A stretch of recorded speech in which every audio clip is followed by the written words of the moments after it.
أعوذ بالله من الشيطان الرجيم بسم الله الرحمن الرحيم وأصلي وأسلم على المبعوث رحمة للعالمين سيدنا محمد وعلى آله وصحبه أجمعين اللهم اجمعنا عليك ولا تكلنا إلا إليك أرنا اللهم الحق حقا وارزقنا اتباعه وأرنا الباطل باطلا وارزقنا اجتنابه واجعلنا من عبادك الصالحين وجندك الغالبين وأوليائك المقربين برحمتك يا أرحم الراحمين. Chers frères et sœurs, aujourd'hui nous allons entamer le commentaire, l'exégèse de la deuxième sourate dans la liste des Suwar al-Mufassal que nous avons choisi pour cette série. Et la dernière fois, nous avions terminé l'exégèse et le commentaire de sourate An-Nas. Et aujourd'hui, nous commençons sourate Al-Falaq.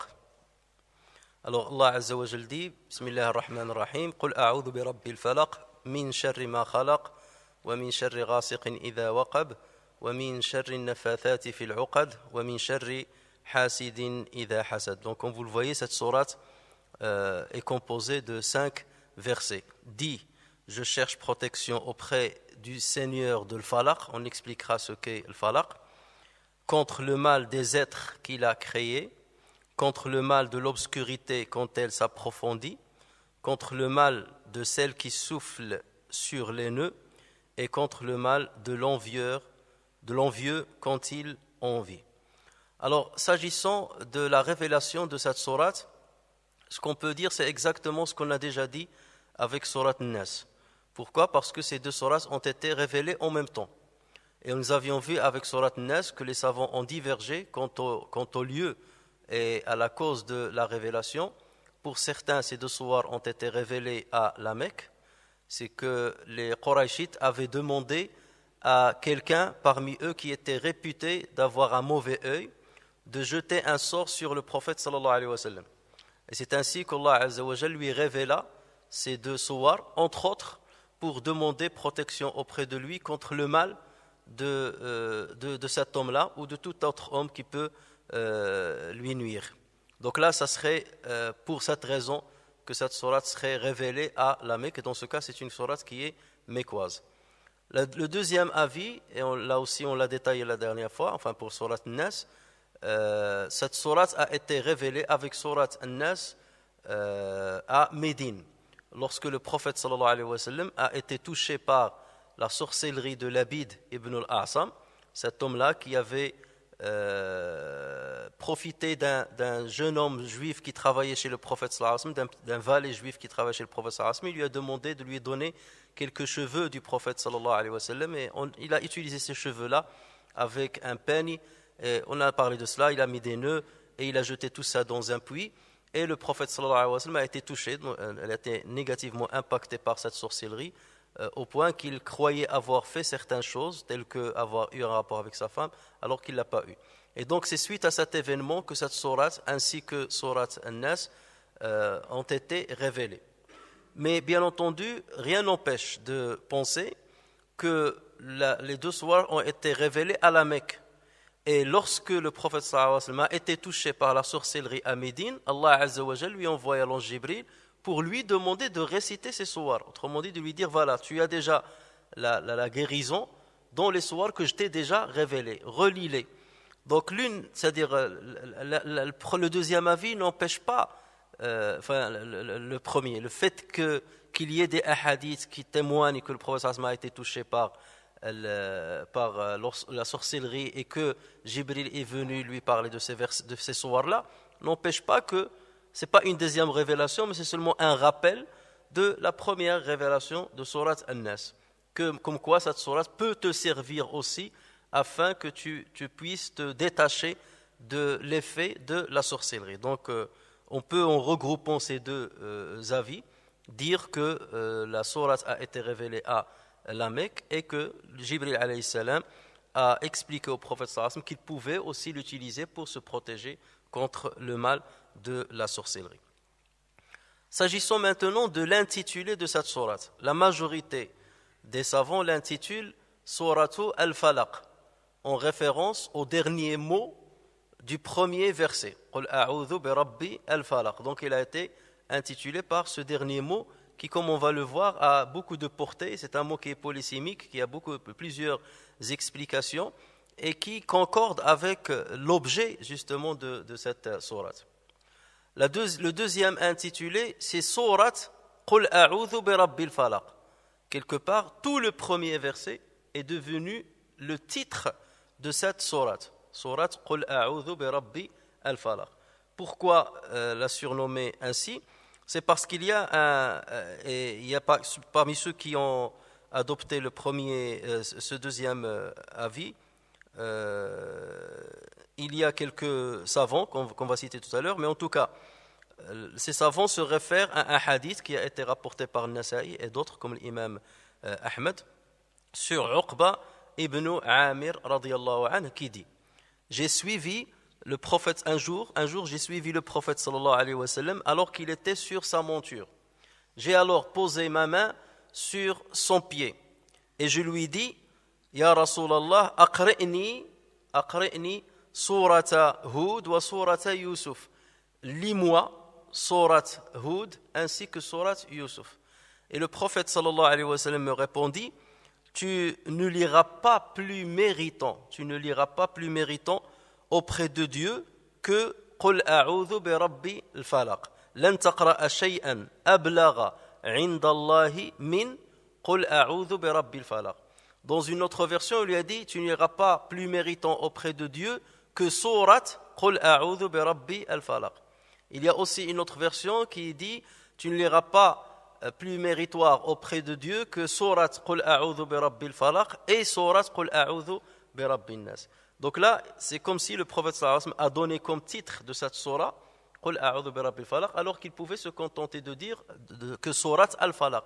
Et puisqu'il a dit Qul a'udhu bi rabbil falaq, donc ça a été considéré comme un titre officiellement donné par le prophète sallallahu alayhi wa sallam.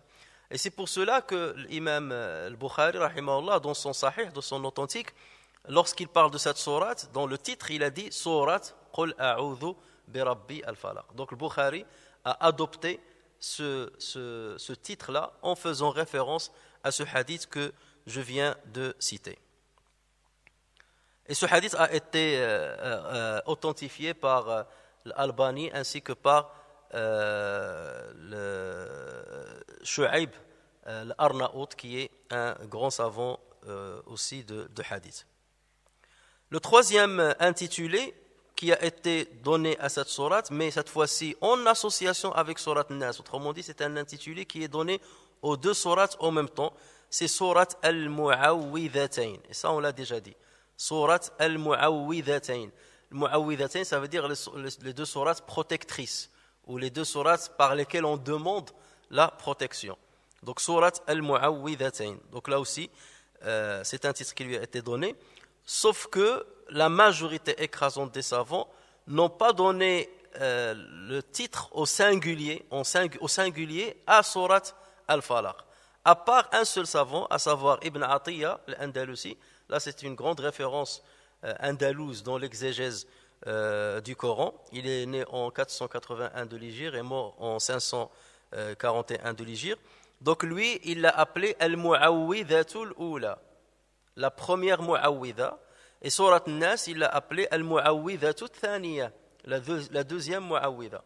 Mais la majorité écrasante des savants ne spécifie pas ce titre-là pour chacune des sourates. Ils les associent tous les deux et ils considèrent que toutes les deux sont Mu'awwidhatayn. Le quatrième titre qui lui a été donné, c'est le titre ainsi associé à Surat Nas, pareil, associé à Surat Nas, on les a appelés Al-Mushaqshiqatayn. Al-Mushaqshiqatayn. Et c'est un titre qui a été choisi par l'imam Sakhawi rahimahullah, qui est mort en l'an 643 de l'Hégire. Alors, Mushaqshiqatayn, pourquoi Mushaqshiqatayn? Chez les Arabes, on dit Shaqshaqa al-Ba'ir. Shaqshaqa al-Ba'ir, c'est lorsque le chameau fait un bruit un peu bizarre. Je ne sais pas si j'avais déjà eu l'occasion de l'entendre. Il fait un bruit bizarre qui ressemble au gargarisme. Lorsque vous mettez de l'eau dans votre bouche et vous gargarisez l'eau, donc c'est comme le gargarisme, et il sort sa langue sur un des côtés et il la gonfle. Donc il sort sa langue, il tire sa langue, il la sort sur le côté et il la gonfle. Il y a une grande pochette qui va se gonfler d'air. Et après, donc, il lance un bruit soutenu. Et dans ce cas-là, on parle de shaqshaqatu al-ba'ir. Et le verbe, on dit shaqshaqa al-ba'ir. Et en français, on dit le chameau. Comment on le dit au chameau? Le chameau blatère. Le chameau blatère. Vous pouvez trouver ça sur Internet. Mettez le blatère du chameau et vous verrez ce son-là. Alors, c'est le mot-là, donc le titre-là, il vient de shaqshaqat al-ba'ir. Les Arabes aussi, ils disent shaqshaqa al-usfur. Shaqshaqa al-usfur, ça veut dire l'oiseau a chanté. Donc le son que va émettre l'oiseau est appelé aussi shaqshaqa. Et on parle aussi, lorsqu'on voit un prêcheur, un khatib, qui parle d'une manière continue, sans arrêt. C'est-à-dire lorsqu'il parle, il est éloquent, au point qu'il n'observe pas de temps d'arrêt dans les mots. Les mots se suivent et se succèdent l'un derrière l'autre d'une manière soutenue. On dit « Hada khatibun mushaqshiq ». Hada khatibun mushaqshiq. C'est un khatib mushaqshiq. Ça veut dire qu'il ressemble justement au chameau lorsqu'il fait ce bruit soutenu et répétitif qui ne s'arrête pas. C'est un bruit qui est continu. Donc on dit khatibun mushaqshiq. Alors, certains savants comme Tahir ibn Ashur, rahimahullah, c'est parmi les contemporains du XXe siècle qui n'est pas mort il y a longtemps, d'origine tunisienne, lui il dit je n'ai pas trouvé d'explication pour le choix de ce titre-là. Pourquoi on a appelé al-mushaqshiqatayn? Pourquoi on a appelé ces deux sourates al-mushaqshiqatayn?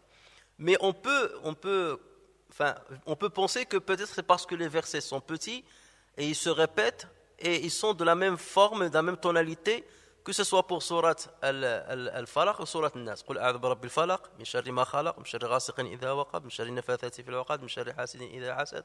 Qul a'udhu bi rabbin nas malikin nas ilahin nas min sharri al-waswasil khannas alladhi yuwaswisu fi sudurin nas min al-jinnati wan nas. Donc vous voyez que chaque verset se termine à peu près avec la même sonorité. Peut-être, Allahu a'lam, que c'est pour cela que on les aurait appelés al-mushaqshiqatayn.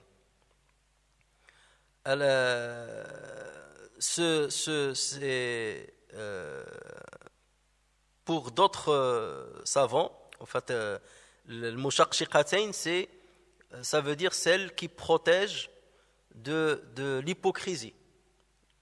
Donc, nefaq, c'est l'explication qu'ils ont donnée, celle qui protège de l'hypocrisie. Et ceci se dit aussi de sourate. Non, ça c'est l'autre nom que je vais donner tout de suite. Le cinquième intitulé, je m'excuse.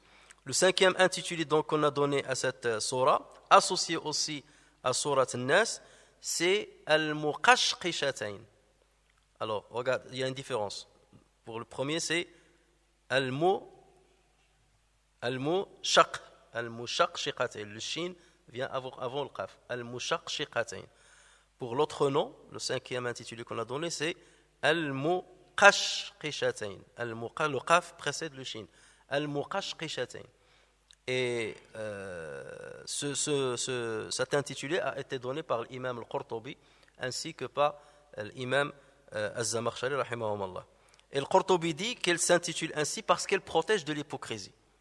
Parce que en arabe, on dit qashqasha al-marada, ça veut dire il a guéri, ou qashqasha min al-maradi, ça veut dire qu'il a guéri de la maladie. Il a guéri de la maladie. Et le muqashqishatayn, ça veut dire celles qui guérissent de la maladie de l'hypocrisie. C'est une forme métaphorique, bien entendu, comme si on considère l'hypocrisie comme une maladie. C'est une maladie justement du cœur. Donc vous voyez bien qu'il y a plusieurs intitulés qui ont été donnés à cette sourate, al-falaq, qul a'udhu bi rabbi al-falaq, al-mu'awwidhatayn, al-mushaqshiqatayn, al-muqashqishatayn. 5 intitulés qui ont été donnés à cette sourate.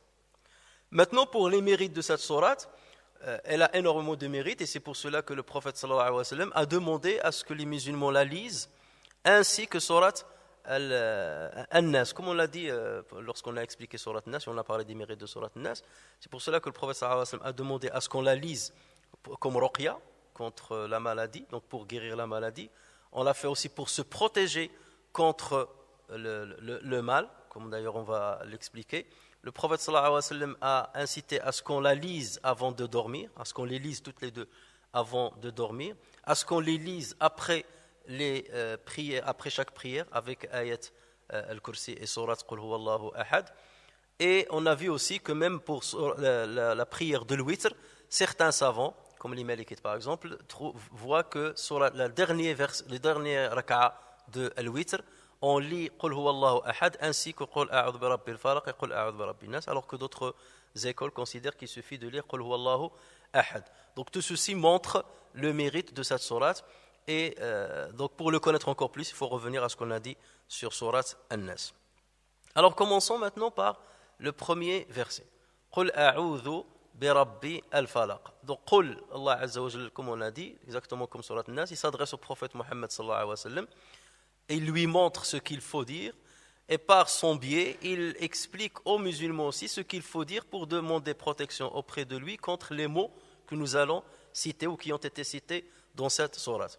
Qul a'udhu, a'udhu, ça veut dire je demande refuge, je demande protection, je demande le voisinage auprès d'Allah Azza wa Jal contre un mal. Et d'ailleurs, c'est pour ça qu'on les appelle d'ailleurs al-mu'awwidhatayn. Maintenant, le terme al-falaq. Qul a'udhu bi rabbi al-falaq, et par lequel elle a été d'ailleurs intitulée. C'est un vocable qui est général, qui a un sens très général. Et après, selon les utilisations que lui donnaient les Arabes, il pouvait avoir un sens beaucoup plus particulier. Lorsqu'on dit falaqa, le verbe falaqa signifie fondre et fissurer ou ouvrir quelque chose. Lorsque tu ouvres quelque chose, tu la fonds, et ou bien que tu la fissures, on dit falaqa. Lorsque tu dis par exemple falaqa ra'sahu, ça veut dire il a blessé sa tête, il a mis une fente, une blessure au niveau de sa tête. Falaqa ra'sahu. Donc là, c'est la signification du verbe. Donc le falaq se dit de toute chose qui émerge ou qui coule ou qui sort à partir d'une matrice. Donc vous avez une matrice et cette matrice va s'ouvrir ou se fondre ou se fissurer, et d'elle va émerger une chose. Cette chose, cette dernière, on l'appelle al-falaq. On peut prendre énormément d'exemples. Par exemple, l'eau qui va sortir de la fissure d'un rocher, donc on l'appelle falaq parce que cette eau-là est sortie d'une matrice. Un enfant qui va naître de l'utérus d'une maman, donc la matrice c'est l'utérus, l'enfant on l'appelle falaq parce qu'il est sorti de la matrice. Un arbre qui va sortir de la terre, donc la terre va fissurer, va s'ouvrir, il va laisser pousser donc l'arbre. Donc l'arbre est appelé le falaq dans ce cas-là. Lorsque l'arbre aussi fait sortir des bourgeons, le bourgeon s'appelle falaq parce qu'il sort de l'arbre. Lorsque la fleur sort du bourgeon, la fleur elle-même devient falaq parce qu'il est sorti du bourgeon. Lorsque le fruit sort de la fleur qui a été fécondée, donc le fruit aussi, il s'appelle al-falaq. Lorsque le noyau, on le fait sortir du fruit, le noyau lui-même, on l'appelle falaq. Donc vous voyez que toute chose quelque part peut être en même temps matrice et être falaq, considérée comme falaq. Matrice qui laisse sortir quelque chose et elle-même donc est considérée comme falaq. D'une manière générale aussi, on peut considérer que l'existence elle-même est un falaq. Pourquoi ? Parce qu'il est sorti du néant. Il n'y avait que Dieu, et le néant avec. C'est-à-dire qu'il n'y avait rien à part Dieu. Et Allah Azza wa Jalla a fait sortir du néant, le falaq, ça veut dire toute l'existence. Donc l'existence toute entière peut être considérée comme le falaq. Donc là, c'est un sens général, et on peut le restreindre à un sens beaucoup plus particulier. Donc vous voyez que c'est un mot qui est bien polysémique. Les Arabes aussi considèrent que l'aube est un falaq. Pourquoi ? Parce que l'aube va sortir de la nuit. Et c'est pour cela d'ailleurs que dans les traductions que vous allez trouver, Qul a'udhu bi rabbil falaq dit je demande protection auprès du Seigneur de l'aube naissante. De l'aube naissante. C'est une des explications qu'on a données à al-falaq. Pourquoi ? Parce que les Arabes utilisaient énormément ce terme-là pour signifier l'aube. on dit هذا الأمر بين أو واضح كوضوح الفلق أو وضوح الفلق ou le faraq. Cette chose est très claire et aussi claire que la clarté de l'aube. Cette chose est aussi claire, aussi nette que la clarté de l'aube. Donc c'est pour cela que, comme on va voir, certains ont dit que le falaq fait référence à l'aube naissant, et on verra pourquoi ils ont choisi ce terme-là. Et d'ailleurs, Allah Azza wa Jalla, lorsqu'il parle de cette opération qui est celle de la sortie de l'aube, du jour, la sortie du jour, ou la disparition du jour, il utilise plusieurs métaphores dans le Coran. Parmi lesquelles, Allah Azza wa Jalla, par exemple, en parlant du ciel, Allah Azza wa Jalla dit Antum ashaddu khalqan am as-sama, êtes-vous plus fort dans votre création ou le ciel? Am as-sama banaha, il a construit le ciel, banaha, rafa'a samkaha fasawwaha wa aghtasha laylaha wa akhraja duhaha. Êtes-vous plus fort dans votre création que la création du ciel qu'il a construit et dont il a rendu l'épaisseur très large, et il l'a bien établi, il l'a bien équilibré, et ensuite il a assombri sa nuit, il a assombri la nuit du ciel et fait luire son jour, Alors luire, c'est la traduction que vous allez trouver dans les Corans traduits. Et luire se dit en français de tout ce qui fait réfléchir la lumière. On dit un crâne qui luit. C'est un crâne, la traduction c'est un crâne qui luit. Ça se dit aussi du nez, un nez qui luit, ou des dents qui luisent.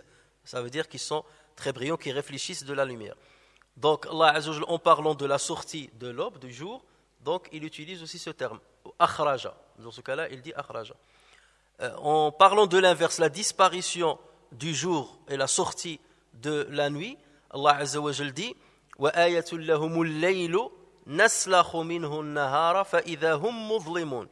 Et un signe ou bien une preuve pour eux, la nuit, nous en écorchons le jour, et ils sont alors dans les ténèbres. Si on veut vraiment la traduction, naslakhu, salaha, ça veut dire dépecer. D'accord? Lorsqu'on dépece un animal de sa peau, on dépece un animal, ça veut dire on lui enlève sa peau. Donc là, c'est comme si on enlève le jour, c'est comme si le jour est une peau et la nuit c'est le corps, parce que c'est elle d'ailleurs c'est elle qui est plus, c'est elle la base quelque part dans le cosmos, c'est la nuit qui est la base. La lumière n'est qu'une exception. Ici, lorsqu'on a la lumière, c'est une exception. Vous quittez la planète Terre, vous montez dans le ciel, vous allez trouver que les ténèbres, que l'obscurité. D'accord? Donc, c'est elle la base, et donc c'est comme si Allah Azza wa Jalla l'habille avec le jour, et ensuite, ce jour-là, qui est comme un habit, il l'enlève, il dépece la nuit, et la nuit revient à ses ténèbres, à son obscurité. Donc, vous voyez que ce sont différents types de métaphores qu'Allah Azza wa Jalla utilise lorsqu'il parle de l'opération d'apparition ou de disparition de la journée. Et donc c'est pour cette raison que plusieurs exégètes, la majorité des exégètes, disent que le falaq dans ce verset, c'est l'aube naissant. C'est l'aube, c'est le jour naissant ou l'aube. En effet, pourquoi ils disent-ils?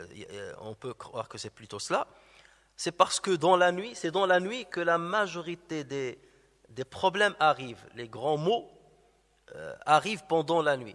C'est dans la nuit qu'il y a le vol, c'est dans la nuit qu'il y a les meurtres en général, c'est dans la nuit qu'on a peur de voyager ou de se déplacer.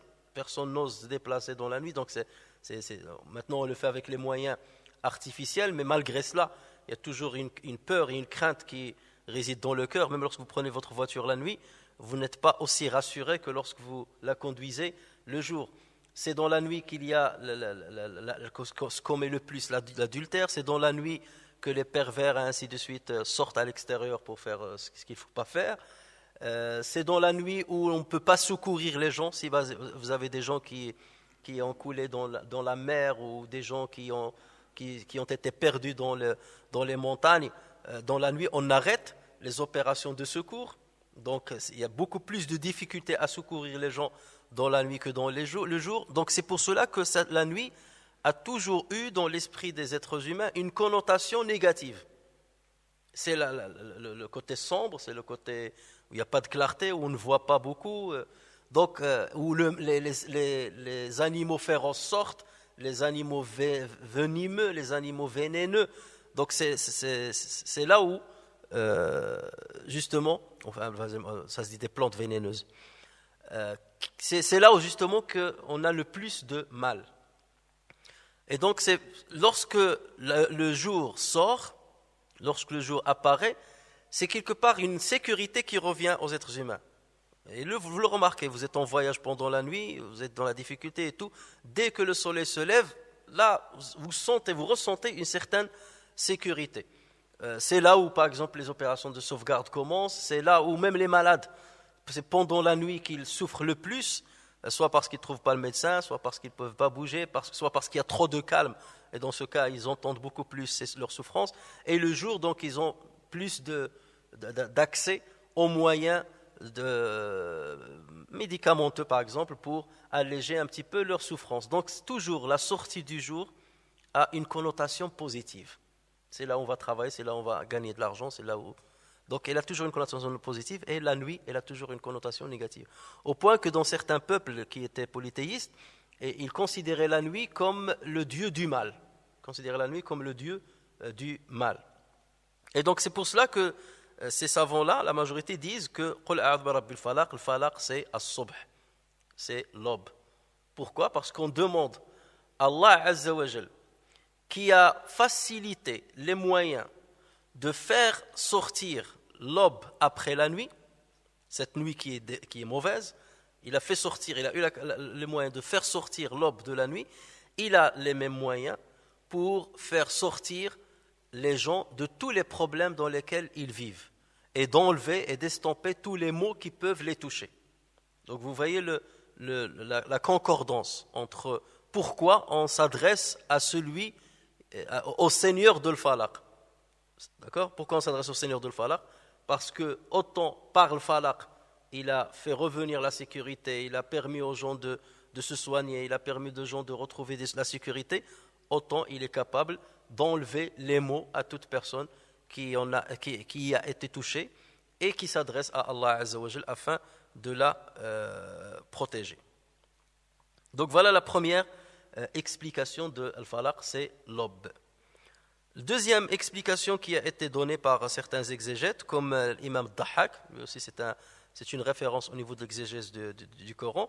Donc lui il dit Al-Falaq fait référence à toute l'existence, comme j'ai dit tout à l'heure. Pas uniquement que l'aube, mais toute l'existence est considérée comme le falaq parce qu'elle sort du néant.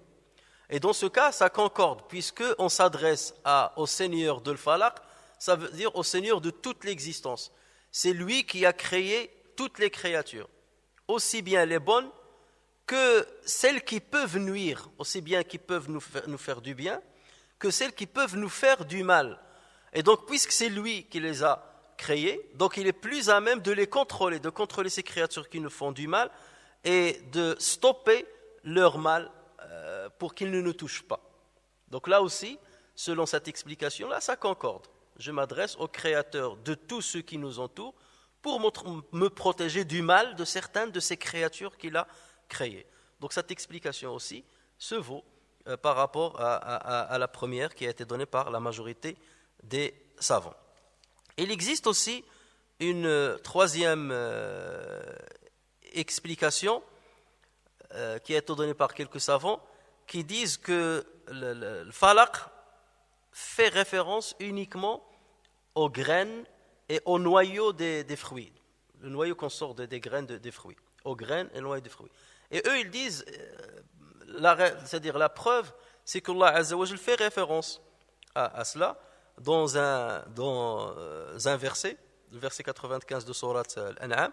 Allah Azza wa Jal dit Inna Allaha faliqul habbi wan nawa. Inna Allaha faliqul habbi wan nawa yukhrijul hayya min al-mayyiti wa mukhrijul mayyiti min al-hayy. Dhalikumullahu fa anna tufakun. Mais les autres répliquent, ceux qui disent non, c'est pas forcément le habb ou le nawa, c'est vrai qu'Allah y a fait référence, mais continuez la lecture du verset. Dans le verset, donc il dit c'est Allah qui fait fondre la graine et le noyau, du mort il fait sortir le vivant, et du vivant, il fait sortir le mort. Tel est Allah, comment donc vous laissez-vous détourner? Alors les autres, ils leur disent, mais continuez le deuxième verset qui vient après, le verset 96. Allah Azza wa Jal dit, Faliqul isbah, Faliqul isbah, wa ja'ala al-layla sakanan, wa ash-shamsa wal qamara husbanan, dhalika taqdiru al-aziz al-alim. Donc Allah Azza wa Jal dit, fondeur de l'aube. Donc là aussi, il fait référence à l'aube. Faliq, donc le falaq, Faliqul isbah. Donc l'isbah est un falaq. Faliqul isbah. Donc dans les deux versets, il a cité les graines et le noyau, et le verset d'après, il a cité le jour. Fondeur de l'aube, il a fait de la nuit une phase de repos, le soleil et la lune pour mesurer le temps. Voilà l'ordre conçu par le puissant, l'omniscient. Donc ils leur disent, si on continue le verset, on va trouver l'aube qui va être mentionnée. Et dans ce cas, c'est l'aube qui a plus de sens comme signification de falaq que la graine ou le noyau. Mais de toute manière, ce qu'on peut dire, c'est que ces trois explications, qu'on explique le falaq par tout le cosmos, toute l'existence, qu'on explique le falaq par l'aube, qu'on explique le falaq par la graine ou le noyau, ce sont toujours des explications qui se basent sur la signification étymologique du terme al-falaq. Donc elles se valent. Soit on va leur donner un sens plus général, donc c'est le cosmos, soit un sens plus restrictif, donc c'est le nawa ou le hab ou nawa ou bien l'aube naissant. Mais donc ça tourne toujours autour de la signification étymologique du terme al-falaq.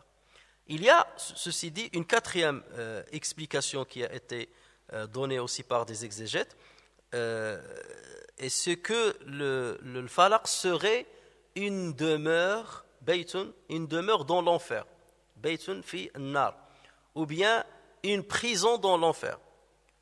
Une demeure ou une prison, donc ça, de toute façon, une demeure peut être une prison.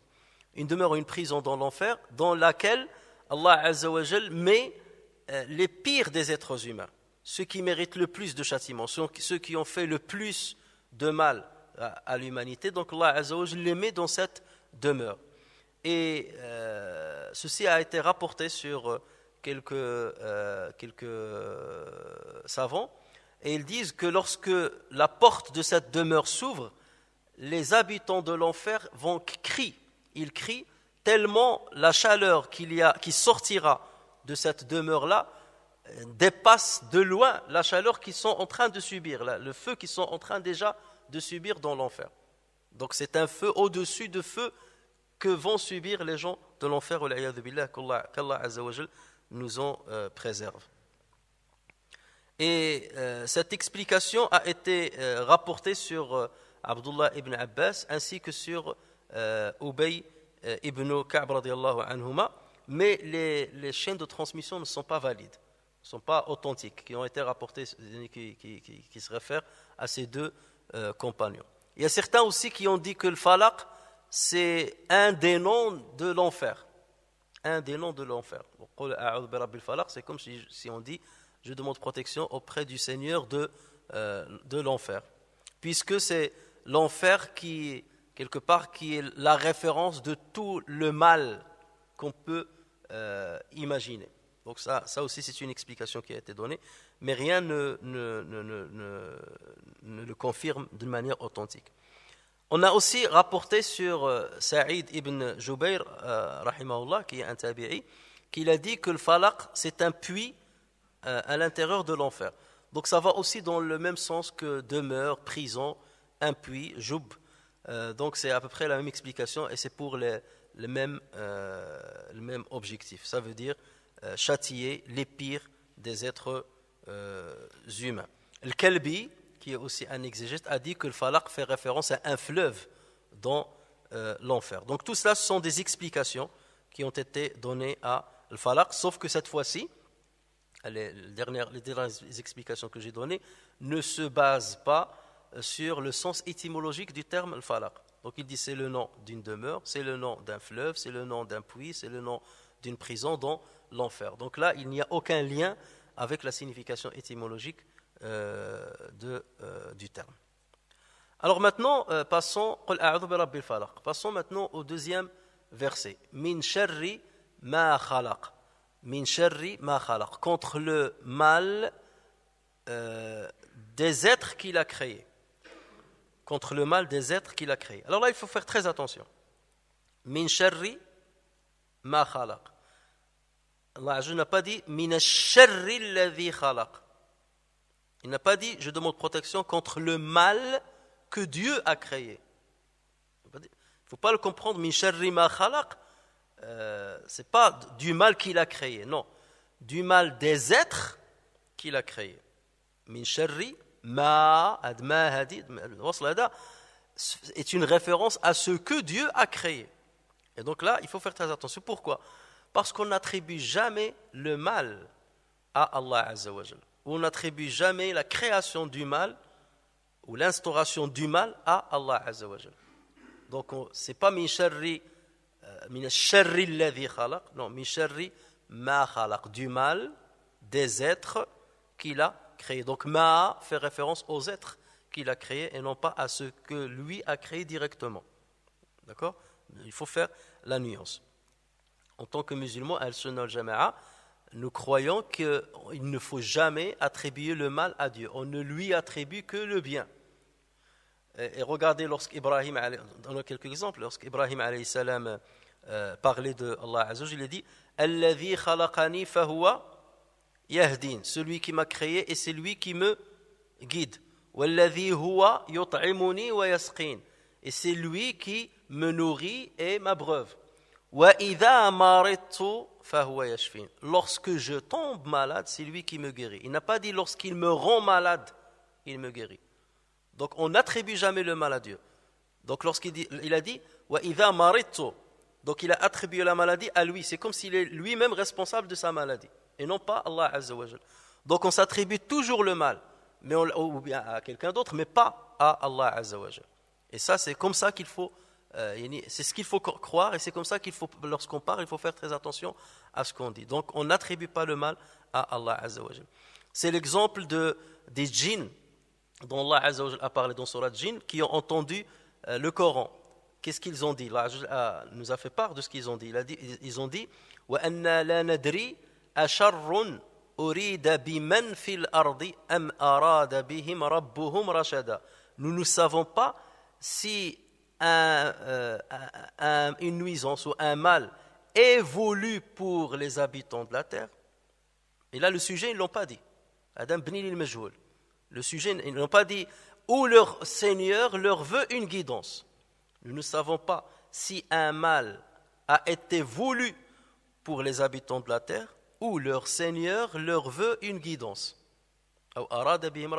Il aurait pu dire, nous ne savons pas si Allah veut, c'est-à-dire veut du mal aux habitants de la terre ou du bien. Non, lorsqu'il s'agissait du mal, on a occulté le sujet. On a cité que le verbe et le sujet, il est inconnu, comme bni li majhul. Mais lorsqu'il s'agissait du bien, on a cité le sujet qui est Allah Azza wa Jalla. C'est pareil lorsque le Khadr alayhi salam, lorsqu'il était en compagnie de Moussa alayhi salam, comme vous le savez, il a ébréché le bateau, il a tué l'enfant, il a redressé le mur. Et lorsqu'il voulait expliquer à Moussa alayhi salam ce qui est arrivé, il était précis dans ses paroles. Il a dit amma safinatu, s'agissant du bateau, amma safinatu fakanat limasakina ya'maluna fil bahr. Il appartenait à des pauvres qui travaillaient dans la mer.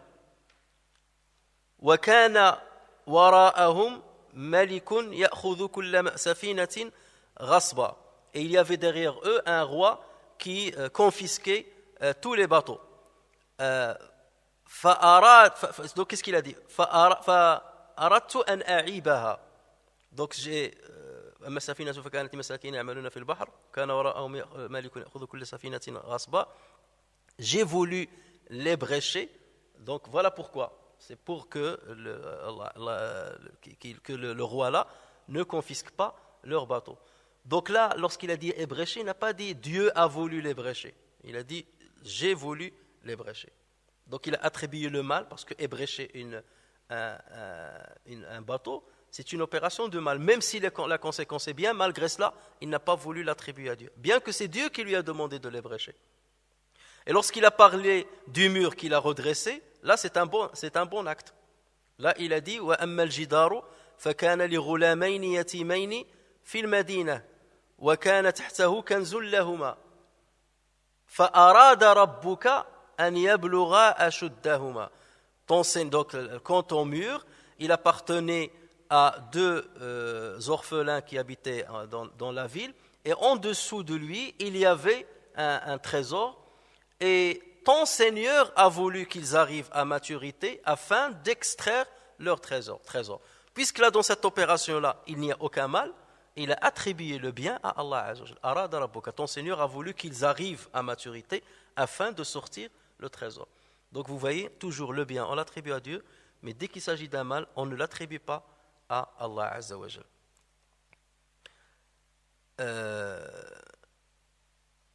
Pourquoi ?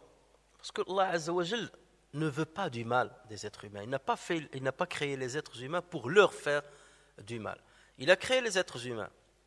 Il leur a donné une certaine volonté, limitée. Il a créé des animaux. Il leur a donné certains instincts qui peuvent les pousser à faire du mal. On va y venir. Il a créé, ou il a permis l'existence de la maladie qui peut nuire à l'être humain. Mais Allah Azza wa Jal a mis des règles. Il a mis des règles qui, normalement, lorsqu'ils sont suivis, l'être humain ne peut être touché que par le bien, exclusivement que par le bien. Donc la base de l'existence, la base de la création, c'est le bien. Alors que le mal n'est qu'un artefact. Le mal n'est qu'un artefact. Retenez bien ça. La base de l'existence, la base de la création, c'est le bien. Alors que le mal n'est qu'un artefact. Ça ne veut pas dire que le mal n'existe pas, non. Dieu a autorisé à ce que le mal existe. Mais jamais Allah Azza wa Jal n'instaure directement le mal. C'est toujours un intermédiaire qui va faire le mal. Et on attribue le mal, c'est-à-dire l'auteur du mal, c'est toujours une créature et non pas le créateur. Je vais m'expliquer un petit peu plus. Allah Azza wa Jal a créé l'homme et il lui a donné la capacité de nuire à l'homme ou à la nature, comme ce qu'on voit aujourd'hui dans l'environnement. Mais Allah Azza wa Jal en même temps a instauré des règles et des lois et des convenances, une législation religieuse qui a montré à cet être humain ce qu'il ne faut pas faire, ce qui est licite et ce qui est illicite. Donc il lui dit, voilà ce que tu dois faire, voilà ce que je t'interdis de faire, même si tu as la capacité de le faire, même si je t'ai donné la capacité de le faire, je t'ai interdit de le faire et je te punirai en conséquence si jamais tu le fais. Donc lorsque l'être humain fait un mal, c'est lui qui l'a fait, c'est pas Allah Azza wa Jal. On n'attribue pas le mal directement à Dieu, c'est l'être humain qui a fait le mal, c'est lui qui a tué, c'est lui qui a fait les guerres, c'est lui. Et c'est pour ça les gens qui disent si Dieu existe, pourquoi il y a des guerres sur terre? Si Dieu existe, pourquoi il y a autant d'injustices sur terre? Non, c'est comme s'il laisse entendre que c'est Dieu qui a fait le mal et c'est Dieu qui a instauré directement l'injustice. Non, Allah Azza wa Jal a mis un dispositif. Dans ce dispositif-là, il a mis un cadre, des limites. Ces limites-là, il les a mis restreints pour certaines créatures, il les a mis larges pour d'autres créatures. Et après, il a mis des règles. Après, c'est ces créatures-là qui vont faire le mal ou ne pas le faire. S'agissant déjà de l'être humain, c'est lui qui va tuer, c'est lui qui va mentir, c'est lui qui va voler. S'il s'interdit de faire ce mal-là, le mal n'aura pas lieu.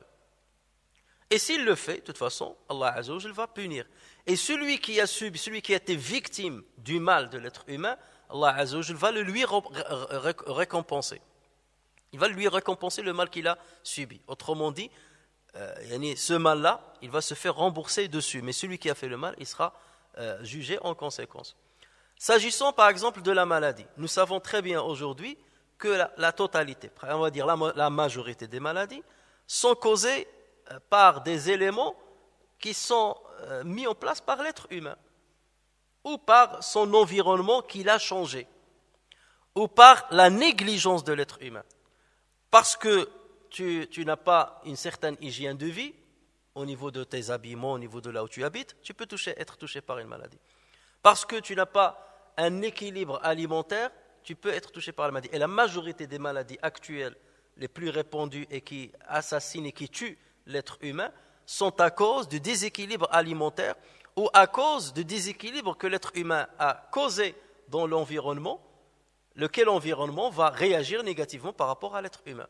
Donc, tout ce qui est nucléaire, et ainsi de suite, la couche d'ozone qui a été percée, et ainsi de suite, ce sont les conséquences des êtres humains. Donc, les maladies qui vont toucher l'être humain, c'est à cause de ce qu'il a fait lui-même, du déséquilibre qu'il a produit dans l'équilibre qu'Allah Azza wa Jal a créé. Alors, vous allez me dire, oui, mais il y a certaines maladies qu'on n'a pas choisies par nous-mêmes, qui peuvent tomber comme ça. Ça peut tomber par la négligence d'autrui, mais ça peut venir comme ça. Supposons qu'il y a une maladie qui va tomber comme ça. Allah Azza wa Jal, la maladie est utilisée de différentes manières. Il peut l'utiliser de différentes manières. Il peut l'utiliser comme punition pour l'être humain. Tu as fait un mal, tu as été désobéissant, tu as commis un péché, Dieu te punit déjà ici-bas, il te punit ici-bas avec cette maladie. Donc la maladie ici, c'est un mal, c'est une punition d'un mal que tu as commis. Donc le responsable du mal, c'est toi. C'est le mal que tu as fait qui t'a fait mériter la maladie. Voilà. Donc ce mal-là est une conséquence d'un mal qui vient de toi. Donc le responsable direct de ta maladie, c'est toi.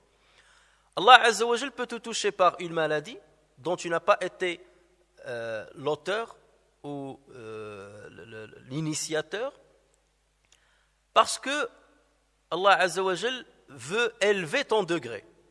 C'est que, d'abord, il veut t'éprouver. Alors, tu prétends que tu es croyant, Allah Azza wa Jal te dit, ben voilà, je vais tester ta foi. Est-ce que tu vas manifester de la patience devant une maladie par laquelle je te touche? Donc là, c'est un test de la force de ta foi. Ce n'est pas un mal en lui-même. Ce n'est qu'une épreuve pour démontrer le bien fondé de ta foi ou la fragilité de ta foi. Si tu patientes, bien entendu, Allah Azza wa Jal te récompense. Et donc ce mal, ce qui était mal dans son apparence, cette maladie qui était considérée comme un mal dans son apparence, est in fine un bien pour toi, puisque tu vas récupérer des bénéfices dessus, dans ici-bas et dans l'au-delà. Troisième manière, c'est que Allah Azza wa Jal peut te toucher par une maladie pour faire émerger de toi et faire manifester de toi le comportement et la vertu de la patience et de l'endurance. Et nous savons que ces deux vertus-là sont excellentes, c'est parmi les meilleures vertus. Et qui parle d'endurance et de patience parle d'épreuve. On ne peut pas patienter si on n'est pas devant l'épreuve.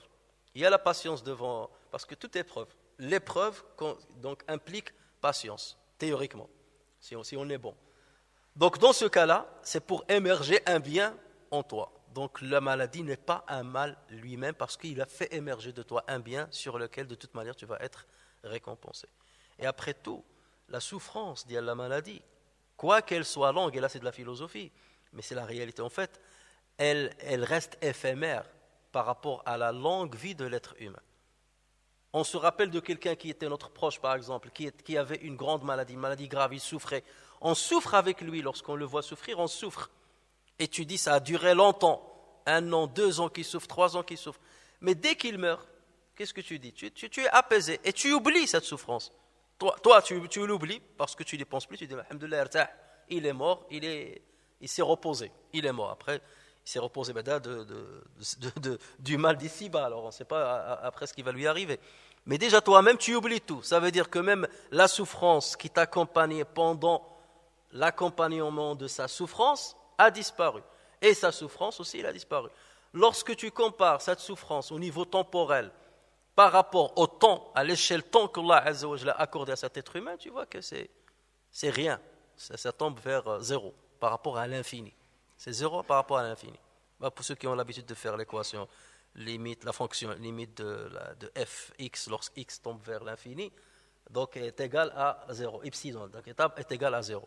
Donc ça aussi, il faut le voir d'une manière un peu philosophique. Mais en tout état de cause, il y a toujours une sagesse derrière l'instauration d'un mal qui passe par un intermédiaire. Mais jamais on attribue le mal à Allah Azza wa Jal d'une manière directe. Donc là, c'est par rapport aux maladies. S'agissant par exemple du mal que peut provoquer un animal féroce, un animal venimeux. Allah Azza wa Jal, chaque animal qu'il a créé, il l'a créé pour une mission bien donnée. C'est pour maintenir l'équilibre de la vie. Chaque animal a un rôle. Le sanglier, il a un rôle. Le serpent, ils ont un rôle. C'est pas pour rien qu'Allah les a créés. Et il a créé en eux cette capacité de nuisance parce que cette nuisance, elle est positive, elle sert à quelque chose. Le caractère venimeux le serpent, il lui est nécessaire pour maintenir l'équilibre. C'est comme ça qu'il va attraper certains rats, certains animaux qui peuvent être nuisibles pour l'être humain ou lorsqu'ils se multiplient pour l'équilibre de la nature d'une manière générale. Donc ce mal-là, on le voit en tant que mal lorsqu'il nous touche, mais lorsqu'il ne nous touche pas, c'est un bien pour l'équilibre. Après, lorsque toi, tu es franchi la frontière entre toi et l'animal, et tu rentres dans son territoire, et là, il te nuit, là, c'est toi la cause du mal. C'est pas Dieu. Parce que c'est toi qui es venu dans son territoire. Je vais chez le lion, je vais chez un tel, c'est toi qui l'as cherché. En revanche, lorsque c'est l'animal qui franchit la frontière qu'il a entre lui et toi, et il vient vers toi, là déjà, Allah Azza wa Jal nous autorise, en tant que musulmans, de tuer cet animal. Regardez l'exemple des serpents, l'exemple des scorpions et l'exemple des rats. Ce que le prophète sallallahu alayhi wa sallam appelle le fawaysiqat, les petites perverses, les animaux, les petits pervers, les animaux pervers. L'islam nous autorise à les tuer lorsqu'ils rentrent dans notre territoire. Tu es chez toi, tu trouves un serpent, tu es à la mosquée, tu trouves un serpent, tu as le droit d'aller le tuer. Il en est même pendant la prière, de rompre ta prière, d'aller le tuer. La même chose pour le scorpion, la même chose pour le rat. Pourquoi ? Parce qu'ils ont franchi leur territoire, donc tu peux le tuer. Si jamais tu ne le tues pas et qu'il te nuit, dans ce cas, ça reste un artefact. Mais ce n'est pas la base. Ce mal-là est un artefact. Ce n'est pas la base de l'existence. Voilà pourquoi la phrase que je dis tout à l'heure, la base de l'existence, c'est le bien. Et le mal n'est qu'un artefact. D'accord ? Il n'est qu'un artefact. Et jamais on l'attribue à Allah Azza wa Jal. Regardez donc Allah Azza wa Jal ce qu'il dit. Ma asabaka min hasanatin fa min Allah. Tout bien qui t'atteint vient d'Allah. Ma asabaka min hasanatin fa min Allah. Tout bien qui t'atteint vient d'Allah. Wa ma asabaka min sayyi'atin fa min nafsik. Tout mal qui te touche, ça vient de toi. Wa ma asabaka min sayyi'atin fa min nafsik wa arsalnaka lin-nasi rasula. Nous t'avons envoyé comme messager aux gens wa kafa billahi shahida, et Allah suffit comme témoin. وما أصابكم من مصيبة فبما كسبت أيديكم ويعفو عن كثير. Tout malheur qui vous atteint est dû à ce que vos mains ont acquis, et il pardonne beaucoup. Donc il pardonne beaucoup, ça veut dire qu'il pardonne beaucoup, mais parfois lorsqu'il ne pardonne pas, il te touche par le mal à cause du mal que toi tu as fait. À cause du mal que toi tu as fait. At-Tirmidhi rapporte que Abu Bakr radiyallahu anhu a dit au prophète sallallahu alayhi wa sallam, Ya Rasulallah, murni bi shay'in aquluhu idha asbahtu aw amsayt. Cher prophète, ordonne-moi, c'est pas conseille-moi. Regardez Abu Bakr, ordonne-moi, je suis prêt à obéir. Ordonne-moi quelques paroles que je dois dire le matin lorsque je me réveille et le soir. Et donc le prophète sallallahu alayhi wa sallam lui a appris cette formule, il lui a dit, dis Allahumma alim al-ghaybi wa shahada. Ô Seigneur, connaisseur de l'invisible et du visible. Fatir as-samawati wal-ard. Toi qui as créé les cieux et la terre du néant. Fatir, c'est celui qui crée du néant. Khaliq, peut se dire de celui qui crée d'une chose. Mais le Fatir, c'est celui qui crée du néant, à partir de rien. Fatir as-samawati wal-ard. Rabba kulli shay'in wa malika. Le Seigneur de toutes choses est son souverain. Rabba kulli shay'in wa malika. Ashhadu an la ilaha illa ant. J'atteste qu'il n'y a de Dieu que toi. A'udhu bika min sharri nafsi wa min sharri shaytani wa shirkih. Je te demande protection contre mon propre mal. A'udhu bika min sharri nafsi. Je te demande protection contre mon propre mal et contre le mal de Satan et son associationnisme wa shirkih. Et le prophète sallallahu alayhi wa sallam lui a dit Qulhu idha asbahta wa idha amsayta wa idha akhadhta madja'ak. Dis cette formule à chaque fois que tu te réveilles, à chaque fois que le soir rentre et à chaque fois que tu vas au lit. Donc répète ce dua. Allahumma alim al-ghaybi wa shahada, fatir as-samawati wal-ard, رب كل شيء ومليكه لا إله إلا أنت أعوذ بك من شر نفسي ومن شر الشيطان وشركه. Donc vous voyez que le prophète sallallahu alayhi wa sallam, dans ce dua qu'il a appris à Abu Bakr, il a commencé de lui demander protection auprès de Dieu contre son propre mal, avant de demander la protection contre le mal de Shaitan. Parce qu'il y a beaucoup de maux qui ne touchent à cause de nous-mêmes et non pas à cause de quelqu'un d'extérieur. Beaucoup. Et il y a une partie, bien entendu, qui va venir par les autres. Donc lorsque je dis A'udhu bi Rabbi al-Falaq min sharri ma khalaq, ça englobe tout, y compris mon propre mal. Y compris mon propre mal. Il fait partie min sharri ma khalaq, de tous les maux qui existent, ou du mal des êtres qu'il a créés, du mal de tous les êtres qu'il a créés, y compris moi-même en tant qu'être humain. Alors, deux explications ont été données à ce deuxième verset, min sharri ma khalaq. Certains exégètes comme Al-Hassan al-Basri, ou certains savants comme Al-Hassan al-Basri et Thabit al-Bunani, rahimahullah. Thabit al-Bunani, c'est un successeur qui est mort en l'an 120 et quelques. Et c'était un ascète et c'était une référence au niveau de l'ilm hadith. Donc, ces deux-là, ils disent, le deuxième verset, Min sharri ma khalaq, il fait référence au mal de Iblis et de sa descendance. Et de l'enfer, certains disent l'enfer. Donc ça fait référence au mal de Iblis et de sa descendance. Donc si c'est le cas, si on comprend de cette manière-là, Min sharri ma khalaq, ça veut dire du mal de Iblis et de sa descendance. Ça veut dire que dans cette sourate, on demande protection auprès de Dieu contre 4 maux. Le mal de Iblis et de sa descendance, c'est le deuxième verset. Min sharri ghasiqin idha waqab, le mal de l'obscurité. Min sharri nafathat, le mal de celle qui souffle sur les nœuds. Min sharri hasidin idha hasad, et le mal de l'envieux. Donc, on demande 4 protections. On demande une protection auprès de Dieu contre 4 maux. Ça, c'est la première explication.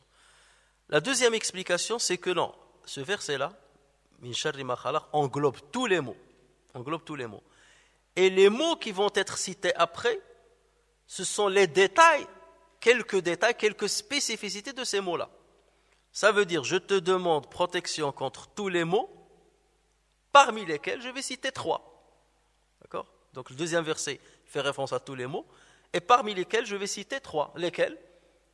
Min sharri ghasiqin idha waqab, la nuit, lorsque avec son obscurité, celle qui souffle, on expliquera, celle qui souffle dans les nœuds, et l'envieux lorsqu'il envie. Donc dans ce cas, la protection, il est contre 3 spécifiques et 1 général. Alors, où est, dans ce cas, donc ceux qui ont choisi cet avis-là, où est Iblis dans la sourate? Ils disent non. Iblis, parce que son mal est énorme, et parce que son mal a un impact très négatif, Allah Azza wa Jal a voulu réserver une sourate pour nous enseigner comment demander protection contre lui. C'est sourate An-Nas. Donc, c'est comme si les deux sourates sont liées. Sourate Al-Falaq et An-Nas. Qul a'udhu bi Rabbil Falaq, mais de tous les mots, du mal de tous les êtres qu'il a créés. Et après, il a commencé à détailler. C'est qui ces êtres-là? Donc, il a cité 3 dans sourate Al-Falaq. On arrête là. Mais puisque Shaitan a beaucoup d'influence négative, donc là, il a réservé une sourate complète. Et dans cette sourate-là, parce que le mal de Shaitan est fort, on sollicite Allah Azza wa Jal par 3 dimensions. La seigneurie, Rabb al-Nas, la souveraineté, Malik al-Nas, la divinité, Ilahi al-Nas. Alors que dans Surat al-Falaq, on le sollicite que par la seigneurie, Rabb al-Falaq, que par la seigneurie. Dans Surat al-Nas, on le sollicite par 3, la seigneurie, la souveraineté et la divinité. Pourquoi? Parce que les 3 mots qui vont être cités dans Surat al-Falaq n'égalent pas le mal de Shaitan, de l'Wiswas. L'Wiswasa de Shaitan, c'est pour ça qu'on l'a appelé l'Wiswas, comme on l'a dit la dernière fois. Donc voilà pourquoi ces 2 sourates sont liées. Les 2 sourates-là, ils sont vraiment imbriqués l'une à l'autre et se complètent en fait. D'accord? Il a cité 3 exemples. Voilà.